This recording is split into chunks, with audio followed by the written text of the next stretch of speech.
सतगुरु के दीदार की चाह जब दिल में उठने लगती है, आपको देखने को मेरी आंखें तरसने लगती है। बादलों के बरसने का हमें इंतज़ार नहीं रहता, आपकी याद में आंखें खुद ही बरसने लगती हैं। गुरु प्यारी साध संगत जी, बड़े प्यार से कहिए धन निरंकार जी। साध संगत जी, सद्गुरु बाबा हरदेव जी अपने विचारों में फरमाते हैं कि जो सूझवान व्यक्ति होते हैं वे संतों की वाणी को अपनाकर अपने जीवन को धन्य कर लेते हैं।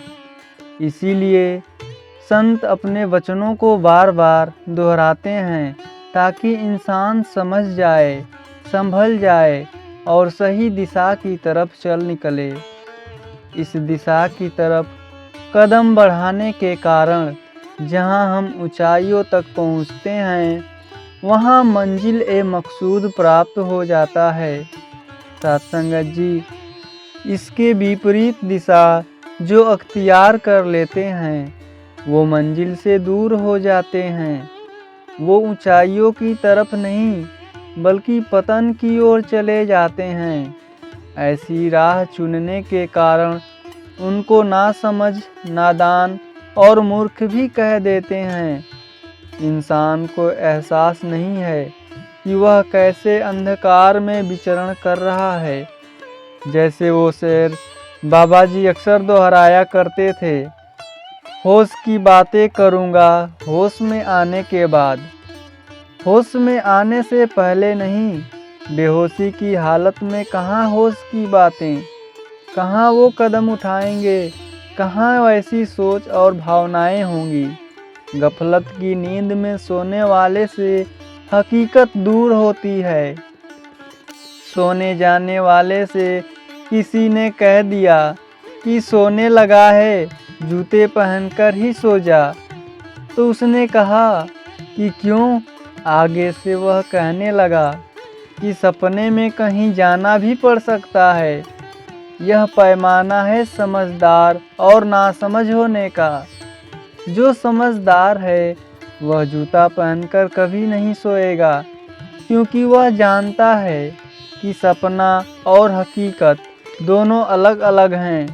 जूता पहनकर भी अगर उसे सुला दिया जाए, लेकिन स्वप्न में वह देख रहा है कि मैं जहाँ चल रहा हूँ वहाँ कांटे ही कांटे हैं। अब फिजिकली रूप में जूते पहने हुए हैं उसके पाँव ने, लेकिन सपने में तो वह पूरी पीड़ा महसूस कर रहा है। सत्संगत जी, कहने का तात्पर्य यही है कि भक्त महापुरुष संत जन हकीकत की बातें करते हैं। वो सच्चाई और जागरूकता की तरफ ही अग्रसर करते हैं कि उठ जाग मुसाफिर भोर भई, अब रैन कहाँ जो सोवत है। हे मुसाफिर, अब जाग जा, डडा डेरा इहू नहीं। यह तेरा डेरा नहीं है। जिस संसार को डेरा तूने मान लिया है, इसको सराय भी कहा गया है। उसे जहाँ एक रात का या एक दो दिन का बसेरा होता है, सराय में हमेशा के लिए कौन रहता है। इसलिए संसार को एक स्वप्न भी माना है, सराय भी माना है।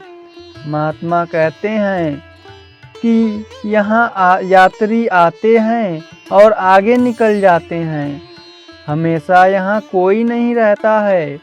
लेकिन इंसान सपने को हकीकत मान लेता है, अपने सोने को जागना मान लेता है और क्षणभंगुर को शाश्वत मान लेता है। इसी से तो अज्ञानता प्रमाणित हो रही है।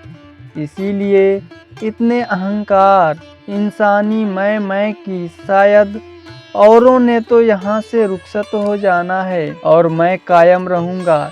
सच्चाई तो यह है कि जिन्हें आंखें देख रही हैं, न वो नज़ारे रहेंगे, न जिन आँखों के द्वारा देख रहे हैं ये आँखें भी नहीं रहेंगी।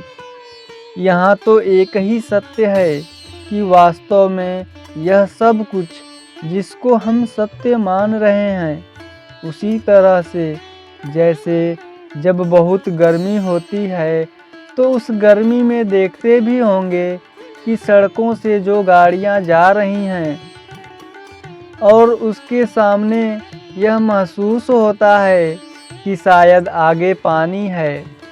जैसे अक्सर रेगिस्तानी इलाकों के बारे में हम सुनते हैं कि ऐसी कंडीशन बन गई हैं कि वहाँ का तापमान ऐसा बन गया है और वहाँ ऐसा महसूस होता है कि जल है, लेकिन जल वास्तव में होता ही नहीं है।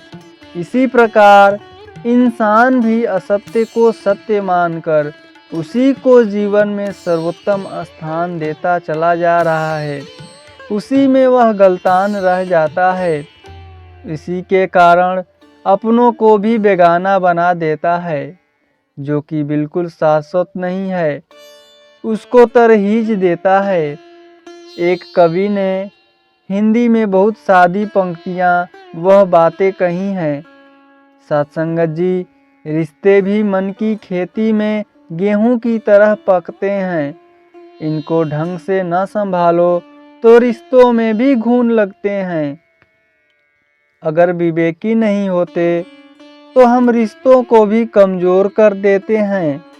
महापुरुष, संत जन, सच्चे मित्र और साथी हमेशा हमारे हित की ही बात करते हैं। हमारे सच्चे साथी मित्र वही हैं जिनको हम संत कहते हैं। इसके विपरीत अज्ञानता वाले खुदगर्ज, जो खुद अंधकार में हैं, उनके बारे में कबीर जी ने कहा है कि आप डूबे चौ वेद में चेले के बहाए, हम तो डूबेंगे सनम, तुमको भी ले डूबेंगे। इस प्रकार ये सिलसिले चल रहे हैं। वो सच्चे मित्र नहीं हैं जो खुद भी डूबे हैं और हमें भी डूबने का सामान पकड़ा रहे हैं। हर कोई बात नहीं समझ पाता है, इसीलिए जो हितैषी हैं हमारे, उनको हम बेगाना मान लेते हैं और जो नुकसान करने वाले हैं उनको हम अपने हितैषी मान लेते हैं। सही पहचान नहीं कर पाते हैं। इसीलिए तो विवेकी बुद्धि मांगी गई है कि गॉड ग्रांट मी विजडम, कि विवेक मुझे प्राप्त हो जाए और मैं सही सुनूं, सही सोचूं और सही करूं। कहीं भी मैं विपरीत भाव से युक्त होकर विपरीत रास्ते पर न चलूं, किसी के साथ भी दुर्व्यवहार न करूं, मैं वो काम न करूं जिससे यह हरि नाखुश होता है। किसी ने कोई बात किसी के बारे में कह दी तो हम सोच लेते हैं कि अभी हमारे गुरु पर, हमारे पैगंबर को नीचा बताया गया है, इतनी बर्दाश्त नहीं करते और मारने काटने के लिए निकल पड़ते हैं। लेकिन यह बात निश्चय जान लें कि किसी कहने से गुरु पीर नीचे होने वाले नहीं हैं। उनको नीचा करना तो वो हम ही होंगे अगर उनकी शिक्षाओं को हम नहीं अपनाएंगे। किसी और के कहे से वे कतई नीचे होने वाले नहीं हैं। रहीम जी के वचन बाबा हरदेव जी अक्सर कहा करते थे कि जो बड़ेन को लघु कहे, नहीं रहीम घटी जाए, कि जो बड़े को छोटा कहता है उससे वह बड़ा और छोटा नहीं हो जाता है। कोई यदि 6 फुट ऊंचा है तो अगर कोई कहे कि यह तो 5 फुट का है तो लाख कहता रहे कि वह 5 फुट का है, लेकिन हकीकत तो वही है कि वह 6 फुट का है। ख्वाब ख्वाब में इंसान उलझते रहते हैं। इस बात को न जानने के कारण, जैसे कहा कि अगर धर्म को भी बदनाम होना पड़ता है तो किसी नास्तिक ने धर्म को बदनाम नहीं किया। धर्म को तो बदनाम वही करता है जो उस धर्म का पैरोकार करता है। इस बात को समझना बेहद ज़रूरी है। इस बात को जो समझ जाता है वे फिर सही भावना वाले, सही दृष्टि और सही सोच रखते हुए सही भावनाओं से युक्त होकर जीवन जीते हैं। साथ संगत जी, उनका उठाया हुआ हर एक कदम मुबारक हो जाता है। दूसरी तरफ जो विपरीत भावना, विपरीत अवस्था वाले होते हैं, उनका रखा हुआ एक एक कदम बेचैनियाँ पैदा कर देता है, दंगे फसाद और झगड़े का कारण पैदा कर देता है। इसी प्रकार हम वहाँ सभी नहस तहस हो जाते हैं। कहने का भाव यह है कि ऐसी निर्मलता और पावनता से युक्त, उजाले से भरपूर सुंदर शिक्षाओं को धारण करते जाएं। उनके लिए वही पहलू अहमियत रखते हैं जो पहलू संतों महात्माओं ने महत्वपूर्ण माने हैं। उन्होंने कहा कि प्रेम करना है तो हमारे लिए भी प्रेम ही अहमियत रखें। अगर उन्होंने कहा कि सहनशील होना बड़प्पन की निशानी है, तो हमें भी सहनशीलता को ही अपनाना होगा। इस प्रकार जो भी पहलू उन्होंने महत्वपूर्ण माने हैं, हमारे कल्याण के लिए उन्हीं को हमने अपनाते जाना है। जो जगाने की बात हो रही है, इस मार्ग पर चलने चलाने के लिए बहुत जोर लगाना पड़ता है। जैसी यह भी पंक्ति है, सुने होंगे आप, कि झूठ अपने आप ही जीवन की झोली में आता है, पर सच अर्जित करना पड़ता है। कहते हैं कि झूठ ही जीवन की झोली में अपने आप ही आता चला जाता है। कभी हम गहराई से सोच लें तो पाएंगे कि दुनियावी प्रवृत्ति अपने आप ही बनती चली जाती हैं। साथ संगत जी, ये दुनियावी सिलसिले अहमियत नहीं रखते हैं, लेकिन दुनिया में सिलसिला बना हुआ है कि झूठ तो सहज में ही उतर आता है, लेकिन सच अर्जित करना पड़ता है। जो महापुरुष संत जनों ने पहले भी कही है कि जितनी गहराई है गफलत की, उतना ही मुश्किल हो जाता है जगाना। जैसे एक खंभा हम जमीन में अगर गाड़ दें, तो वह अगर जमीन में 1 फुट गहरा गड़ा हुआ है, तो उसको हम अगर थोड़ा सा भी हिलाएंगे तो वह बाहर चला आएगा जमीन को छोड़ करके। लेकिन एक और खंभा है जो अगर कहीं 20 फुट गहरा गड़ा हुआ है, तो वह आसानी से बाहर आने वाला नहीं है। इसके विपरीत जो थोड़ा ही गड़ा हुआ था, वो थोड़े से ही यत्न से निकाल दिया गया है। इसी प्रकार इंसान के जहन और जीवन में भी ऐसी गफलत देखने को मिली कि युगों युगों से वह गफलत में होने के कारण ऐसे इंसान को उभारना सरल नहीं होता। युगों युगों से गुरु पीर पैगंबर ही हैं जो मुश्किल काम करते आए हुए हैं। धक्का तो कोई भी दे सकता है पानी में, लेकिन कितने हैं जो नदी में कूदकर उसको बचाने के लिए सामने आएंगे। मुश्किल काम हमेशा संतों का ही है, सज्जनों का ही हुआ करता है। एक इमारत बनाने के लिए कितने प्रयास, कितनी मेहनत करनी पड़ती हैं। कहाँ से मटेरियल को इकट्ठा किया जाए, कहाँ से ईंट मिली हैं, कहाँ से रेतें मिली हैं, तो कभी सीमेंट नहीं मिलता। सीमेंट मिला है तो अब कारीगर नहीं मिल रहा, लेबर नहीं मिल रहा। अब शुरू किया है तो मौसम का तगाजा हो गया है। एक छोटी सी इमारत बनाने के लिए हम कितनी जद्दोजहद में और कितना जोर लगाना पड़ता है, लेकिन एक इमारत को गिराने के लिए हम देखते हैं कि दर्जनों मंजिलों वाली बिल्डिंग कुछ ही सेकंड्स में ताश की पत्तों की तरह बिखर जाती हैं। लेकिन उतने ही सेकंड में क्या वह बिल्डिंग बनाई जा सकती हैं? कहने का भाव यही है कि गिराना और मिटाना आसान काम है। एक टोकरी को एक पाँव लगाओ, जितने भी फल उसमें पड़े हुए हैं सब आसानी से बिखर जाएंगे और फिर से उसे इकट्ठा करने में कितनी मुश्किलें आती हैं। वास्तव में जो बात कही जा रही है कि यह मुश्किल काम ही संतों, भक्तों और महापुरुषों का होता है। साकत और मनमुख वही सरल काम करते जाते हैं जिससे आए दिन नुकसान पर नुकसान होता चला जा रहा है।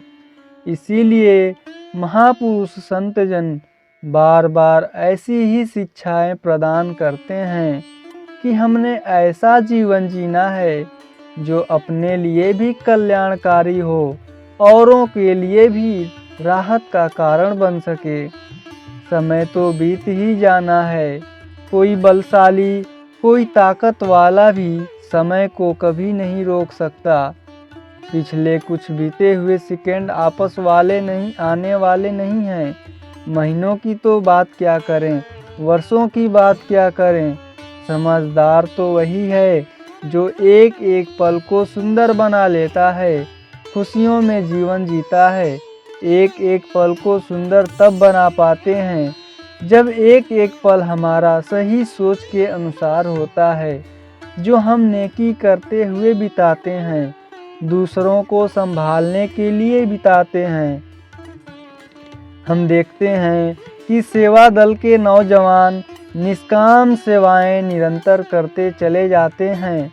भक्तों के लिए सत्संग, सेवा और सुमिरन बहुत अहमियत रखते हैं।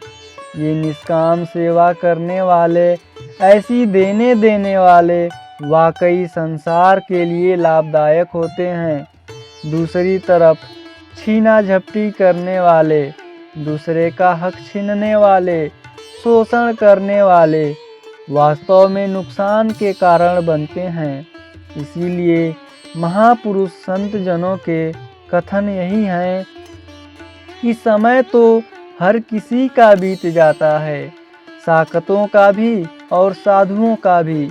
हिरण्यकश्यप नहीं रहा तो भक्त प्रहलाद भी नहीं रहा शारीरिक रूप में, लेकिन जो संसार में आता है वह हर कोई इस संसार से रुखसत हो जाता है। लेकिन सवाल तो इस बात की है कि जब किसी महात्मा ने पूछा कि मौत के बाद की जिंदगी क्या है, इसके बारे में हमें बताओ, तो हम बहुत उसके लिए फिक्रमंद हैं। वह आगे से महात्मा कहते हैं, ठीक है, तुम्हारा ख्याल उस तरफ गया है, लेकिन मेरा यह संबंध है कि मौत से पहले जो ज़िंदगी है उसके लिए फ़िक्रमंद हूँ मैं। तुम मौत के बाद वाली ज़िंदगी के लिए फ़िक्रमंद हो, लेकिन मैं मौत से पहले वाली ज़िंदगी के लिए फ़िक्रमंद हूँ। अगर मौत से पहले वाली ज़िंदगी संवर गई तो पीछे के बारे में फिर तुम्हें सोचने की ज़रूरत नहीं है कि मौत के बाद क्या। अगर पहले ही मंजिले मकसूद पा ली, उस मौत से पहले सत्य का बोध कर लिया, सत्य को जान लिया, सत्य को अपना लिया, नेकी की राह पर चल निकले, प्रेम करुणा दया के भाव से युक्त हो गए, प्रेम नम्रता अड़ी, भक्ति श्रद्धा ज्या खरी, वसे हा च देवातया अंतरी। जो श्रद्धा भाव से युक्त होकर इस जीवन के सफ़र को तय करते हैं, उनका जीवन साबित करता है उनके हृदयों में प्रभु बसा हुआ है। वे सत्य का ही वड़ज व्यापार कर रहे होते हैं। सत्संगत जी, हम कहते हैं कि लोगों, हम हैं निरंकारी, नाम के हैं व्यापारी, यानी कि सच का ही व्यापार कर रहे हैं। सच ही संतों, भक्तों, महापुरुषों को अहमियत दिलाता है। यह सत्य परमात्मा गॉड, जिसको अनेकों नाम दिए गए हैं, ऐसे परम अस्तित्व को जो जीवन में विशेषता देता है, उनमें श्रद्धा भक्ति वाले गुण पाए जाते हैं। जहाँ पहले प्रकार के लोगों के बारे में जिक्र हुआ कि मैं ही करते रहते हैं सारी जिंदगी भर, और दूसरी तरफ भक्त, उनकी पहचान विनम्रता है। संसार में लोग प्राप्तियां करके सोचते हैं कि हम भरपूर हो गए हैं, इल्म हासिल किया तो हम सबसे आलम अपने आप को मान लेते हैं। कुछ किताबें क्या पढ़ ली तो सबसे आलिम हो गए हम, ये मान लेते हैं। दौलत प्राप्त हो गई तो उसका ही अहंकार, कहीं पर कोई ताकत मिल गई तो उसका ही अहंकार करने लगते हैं। वे सोचते हैं कि हम भरपूर हैं, लेकिन अगर संतों, महापुरुषों, भक्तों के पैमानों से तोलें तो वह बिल्कुल खाली होते हैं। उनसे ज़्यादा खाली और कोई नहीं होता। जो अपनी मैं से भरे होते हैं, उन जैसा खाली कोई नहीं होता है। भरा हुआ क्या होता है, खाली क्या होता है, साकत कौन है, ये सब संतों, महापुरुषों ने अपनी बारी में निरंतर बताया हुआ है। सत्संगत जी, लेकिन इंसान ही है जो यथार्थ भूल जाता है। महापुरुष संतजन कहते हैं कि चाले हे शरीर कौड़ाचिए सत्ते, कौन बोलवी तो हरि वीड़। तेरा शरीर किसके कारण चल रहा है, तू किसके कारण बोल पा रहा है। लेकिन इंसान जैसे कहा भी है कि जीव पाण्या चा बुड़बुड़ा रे, भरोसा याचा नहीं। इंसान का जीवन है जैसे पानी का बुलबुला, देखते देखते ही गायब हो जाएगा। एक कतरा भी जहाँ पर उभरता है, समुंदर के लहजे में बात करता है। होता तो एक कतरा है, लेकिन अभिमान इतना कि मैं तो समुंदर हूँ, मेरे जैसा तो कोई है ही नहीं। पानी का बुलबुला तो क्षणभंगुर है, अगले पल का भी भरोसा नहीं। जैसे समान 100 वर्ष का, पल की खबर नहीं। किसी चीज पर आधारित जीवन किसको अहमियत देते चले जा रहे हैं, यह सब सामान है। मालिक की दरबार में शर्मिंदा होने के, इसके लिए भक्त, महापुरुष, संतजन ये चेतावनी देते चले जा रहे हैं कि इंसानों, यह जागृति पालो। जिन जिन पहलुओं को संतों, महापुरुषों ने अहमियत दी है, हम उन पहलुओं से युक्त होकर वैसी दृष्टि से देखते हुए विचरण करते चले जाएं। हम विनम्र बने, मैं न करें, हम्बल रहकर जीवन के सफ़र को तय करें। और जो हम्बल होता है, विनम्र होता है, वही सबसे ऊंचा होता है। अपने आप को ऊंचा न मानकर, दूसरों को नीचा न मानते हुए जो जीवन जीते हैं, वही महान होते हैं। लेकिन दूसरी तरफ वो भी होते हैं जो कहते हैं कि मैं भी फूल तू भी फूल। सुनकर सामने वाला खुश हो गया, लेकिन वह कहने लगा कि पूरी बात सुन ले, मैं तो हिंदी वाला फूल हूँ, तू अंग्रेजी वाला फूल है। यानी कि तू तो मूर्ख है और मैं खुशबू वाले फूल की तरह हूँ। ऐसी भावना न रखते हुए महापुरुष संतजन हमें जो भावना प्रदान कर रहे हैं, उससे युक्त होकर जीवन के सफ़र को तय करते चले जाएं। सत्संगत जी, प्यार से कहिए धन निरंकार जी।